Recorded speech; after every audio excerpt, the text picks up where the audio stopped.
अच्छा भाई, उसके बाद अगला सवाल ये कहता है कि a business provides the following information. आपके पास ईयर वन और ईयर टू का है गिवन प्रॉफिट 30,000 और 40,000 रिस्पेक्टिवली।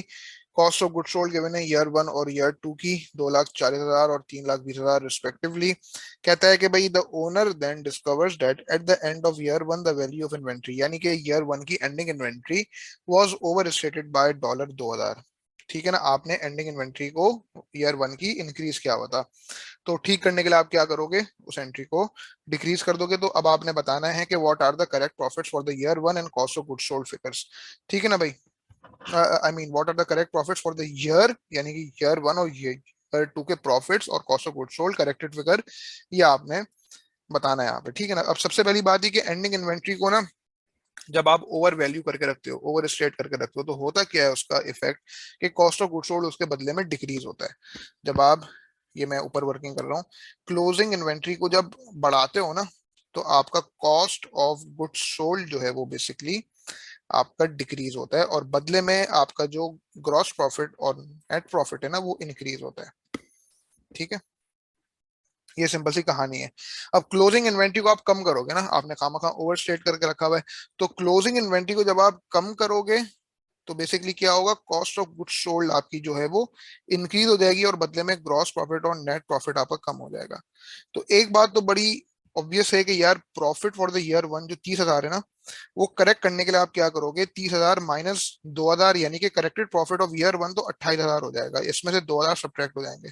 तो एक बात तो बड़ी कंफर्म हो गई कि यार ऑप्शन डी तो आंसर हो ही नहीं सकता, तो ऑप्शन डी को पहली फुर्सत में काट दो, ए बी सी में से कोई एक आंसर हो सकता है। ठीक है, अच्छा अब देख लेते हैं कॉस्ट ऑफ गुड्स सोल्ड के फिगर को ईयर वन के। जब आप एरर को ठीक करने के लिए जब क्लोजिंग इन्वेंट्री को कम करोगे तो कॉस्ट ऑफ गुड्स सोल्ड जो है वो भाई इंक्रीज होगी। कॉस्ट ऑफ गुड्स सोल्ड कितनी, 2,40,000 ईयर वन की, इसमें 2,000 ऐड कर दोगे तो कॉस्ट ऑफ गुड्स सोल्ड जो करेक्टेड आ जाएगी ईयर वन की वो 242,000 हो जाएगी। पता चल गया कि यार ए भी आपका आंसर नहीं हो सकता, इसको भी काट दो पहली फुर्सत में। ठीक है, बी और सी में से कोई एक आंसर हो सकता है। ये कहानी हो गई ईयर वन की। अब आते हैं ईयर टू पे। अच्छा, जो ईयर वन की जो एंडिंग इन्वेंट्री है, जाहिर सी बात है भाई, ईयर टू की ओपनिंग इन्वेंट्री ना यार। अच्छा, अगर आप ओपनिंग इन्वेंट्री को, अब आप देखो ठीक करने के लिए क्या करोगे, जब आप ईयर वन की एंडिंग इन्वेंट्री को डिक्रीज कर रहे हो ठीक करने के लिए, तो ईयर टू की ओपनिंग इन्वेंट्री को भी डिक्रीज कर रहे हो ठीक करने के लिए ना यार। तो ओपनिंग इन्वेंट्री को जब आप डिक्रीज करोगे तो भाईजान आपका कॉस्ट ऑफ गुड्स सोल्ड भी जो है, आपका जो कॉस्ट ऑफ गुड सोल्ड है वो क्या हो जाएगा, जब ओपनिंग इन्वेंट्री को आप डिक्रीज करोगे तो कॉस्ट ऑफ गुड सोल्ड भी आपका डिक्रीज हो जाएगा, और बदले में ग्रॉस प्रॉफिट और नेट प्रॉफिट आपका बढ़ जाएगा। ठीक है ना, बड़ी कोई सिंपल सी बात है यार, क्योंकि ईयर टू की ओपनिंग इन्वेंट्री को हम कम करेंगे ना एरर को ठीक करने के लिए, तो बदले में कॉस्ट ऑफ गुड सोल्ड भी कम होगा, और ग्रॉस प्रॉफिट और नेट प्रॉफिट जो है वो आपका बढ़ जाएगा। ठीक है, तो अब ईयर टू का जो नेट प्रॉफिट है, ईयर टू का जो आपका यहाँ पे गिवन है प्रॉफिट, उसमें 2,000 आपने ऐड करने हैं, यानी कि corrected profit for the year two हो जाएगा 42,000। पता चल गया भाई बी भी आंसर नहीं हो सकता, बी को भी काट दिया, सी ही आपका आंसर है। और सी में आपका जो corrected cost of good sold का जो फिगर होगा ईयर टू का वो 3,18,000 होगा। क्यों, क्योंकि करेक्ट करने के लिए ओपनिंग इन्वेंट्री को जब आप डिक्रीज करोगे तो वही बदले में कॉस्ट ऑफ गुड सोल्ड भी डिक्रीज होगी, तो 3,20,000 में से 2,000 निकल जाएंगे, और आपको पता है कि वो 3,18,000 हो जाएगा, और सी जो है वो आपका आंसर है। ठीक है भाई, सिंपल सी कहानी थी, आगे बढ़ते हैं। अच्छा भाई, उसके बाद अगला सवाल कहता है कि in an income statement carriage outwards of $5,000 has been treated as carriage inwards. ठीक है, और carriage inwards of $3,000 has been treated as carriage outwards. Requirement के यार what are the effects of these errors on the profit. अच्छा, ये नहीं बोला हुआ कि इन एरर्स को ठीक करो, ये नहीं बोला आपसे कि भाई इन एरर को ठीक करके बताओ कि क्या होगा, ठीक करने के बाद प्रॉफिट पे क्या फर्क पड़ेगा, ये नहीं मांगा है। कह रहा है ये जो एरर कर दी ना, जो गलती कर दी है हमने, इनका क्या इफेक्ट आ रहा है प्रॉफिट पे। ठीक है, अच्छा, तो सबसे पहली चीज ये कि यार एक इनकम स्टेटमेंट में कैरेज आउटवर्ड्स है $5,000 का, जो कि एक्सपेंस है। ठीक है ना, वो आपके एक्सपेंस में आएगा, उसको आपने ट्रीट कर दिया है कैरेज इनवर्ड। अब जब कैरेज इनवर्ड आपने ट्रीट कर दिया है तो ऑब्वियस सी बात है यार, आपने जो है वो गुड्स अवेलेबल फॉर सेल की जो कॉस्ट है वो आपने बढ़ा दी ना। ठीक है, और समझो कि आपने इसको, आपने बेसिकली क्या किया, जब इसको कैरेज इनवर्ड ट्रीट किया है तो परचेजेस में ऐड कर दिया। तो पता क्या चला कि आपका जो कॉस्ट ऑफ गुड्स सोल्ड है वो इंक्रीज हुआ हुआ होगा। ये जो पहली वाली, ये जो पहला वाला एरर है, इसका इफेक्ट क्या होगा कि कॉस्ट ऑफ गुड्स सोल्ड जो है वो आपका इंक्रीज हुआ हुआ होगा। जब cost of goods sold increase हुआ हुआ होगा तो भाई ग्रॉस प्रॉफिट आपका डिक्रीज हुआ हुआ होगा। पहली बात तो ये कॉस्ट प्रॉफिट आपका कम हुआ हुआ होगा। अच्छा, अब ये जो दोनों एरर्स का जो नेट इफेक्ट है ना, इनकी बात करेंगे ना हम, ठीक है ना। सिर्फ एक एरर को भी मैंने डिस्कस किया ना, दूसरा एरर अभी डिस्कस करना बाकी है।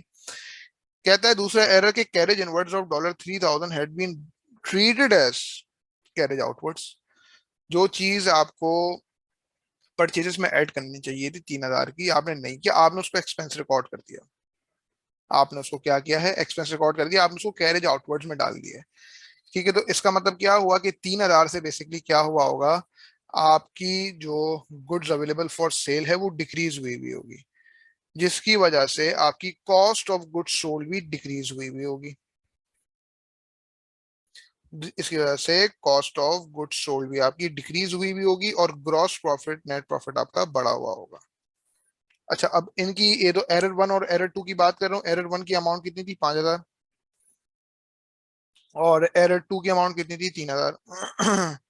ठीक है, तो आपने बेसिकली क्या किया, अब आपने देखना है कि ग्रॉस प्रॉफिट और फिर प्रॉफिट फॉर द ईयर पे क्या इफेक्ट पड़ेगा। ठीक है ना।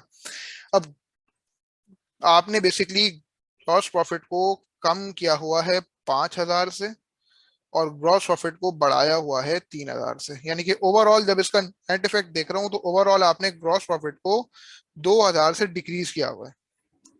ग्रॉस प्रॉफिट को आपने 2000 से डिक्रीज किया हुआ है, तो आपको वो दिख रहा है कि यार सी ही आंसर होगा, क्योंकि अंडर स्टेटेड बाय $2000 जो ग्रॉस प्रॉफिट में है वो सिर्फ सी में ही है।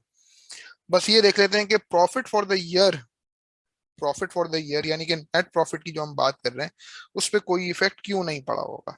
ठीक है ना। अच्छा, अब बात सारी ये है कि जब मैंने तो अभी आपको इस परस्पेक्टिव से बताया ना कि कॉस्ट ऑफ गुड्स सोल्ड में क्या हो रहा है और कॉस्ट प्रॉफिट में क्या हो रहा है। अब इसको दूसरे एंगल से देखो कि एक्सपेंस में क्या हो रहा है और नेट प्रॉफिट पे क्या हो रहा है। ठीक है ना।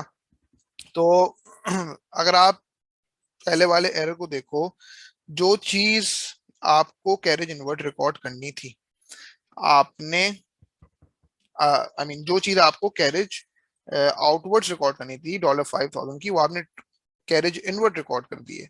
तो कैरेज आउटवर्ड आपको रिकॉर्ड करना चाहिए था $5000 का, जो कि एक्सपेंस है, जो कि नहीं रिकॉर्ड किया ना, तो एक्सपेंस को आपने कम किया हुआ होगा और नेट प्रॉफिट को आपने बढ़ा दिया होगा उतने से, कितने से, 5000 से। ये एरर वन का इफेक्ट हो गया on your expense and net profit. ठीक है, क्योंकि पहले मैंने इसको कॉस्ट ऑफ गुड्स सोल्ड के पर्सपेक्टिव से देखा। भाई आंसर आपका सी आ चुका है, ठीक है ना, मैं सिर्फ आपको सिर्फ यहाँ पे एक्सप्लेनेशन दे रहा हूँ डिटेल में। ठीक है, तो इसमें मतलब परेशान होने वाली बात नहीं कि यार एमसी को सॉल्व कराते फिर भी आप इतनी एक्सप्लेनेशन क्यों दे रहे हो, सिर्फ आप लोगों की आसानी के लिए है यार। ठीक है, तो एक्सपेंस को आपने यहाँ पे डिक्रीज क्या हुआ होगा, क्योंकि पहले मैं देख रहा था किस एंगल से, कॉस्ट ऑफ गुड सोल्ड के एंगल से, अब मैं एक्सपेंस के एंगल से देख रहा हूँ। तो एक्सपेंस आपने 5000 से डिक्रीज किया होगा और नेट प्रॉफिट को आपने 5000 से ऑब्वियसली इंक्रीज कर दिया होगा। फिर देखो ये कि कैरेज इनवर्ड्स ऑफ $3000, जो चीज उसूलन कैरेज इनवर्ड में आनी चाहिए थी आपने उसको कैरेज आउटवर्ड में डाल दिया।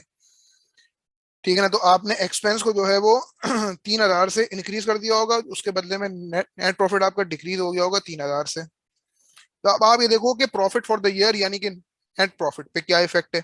भाई 5000 से आपने नेट प्रॉफिट को बढ़ा के रखा हुआ है, और आपने 3000 से नेट प्रॉफिट को जो है वो कम करके रखा हुआ है। पता चला कि आपने नेट प्रॉफिट को जो है वो 2000 से बढ़ा के रखा हुआ है। अब आप ये देखो कि जब हम इसको कॉस्ट ऑफ गुड्स सोल्ड और ग्रॉस प्रॉफिट के एंगल से देख रहे थे, तो जब आपने ग्रॉस प्रॉफिट को 2000 से कम किया हुआ था, इसका मतलब भाई जो इफेक्ट ग्रॉस प्रॉफिट पे आएगा वो इफेक्ट नेट प्रॉफिट पर भी आएगा ना, बड़ी कोई ऑब्वियस सी बात है। तो जब आपने ग्रॉस प्रॉफिट को 2000 से कम किया हुआ था, तो उसका मतलब नेट प्रॉफिट को भी आपने 2000 से कम किया हुआ था, और यहाँ पे नेट प्रॉफिट को आपने 2000 से बढ़ा दिया, तो इनका इफेक्ट ही कैंसिल आउट हो गया, नेट प्रॉफिट पे कोई इफेक्ट नहीं होगा। तो ये सिर्फ इस घर से थोड़ी डिटेल में एक्सप्लेनेशन देने के लिए कि प्रॉफिट फॉर द ईयर पे क्यों कोई इफेक्ट नहीं होगा, वो तो आपको पहले ही पता चल गया है कि सी ही आपका आंसर है। लेकिन अगर कोई ऐसा ऑप्शन आ जाए जिसमें आपके पास अंडर स्टेटेड बाय $2000 जो है वो दो जगह लिखा होता, तो फिर आप क्या करते? तो उसके लिए मैंने यहाँ पे थोड़ी एक्सप्लेनेशन दे दी और आपको पता है कि यहाँ पे सी आंसर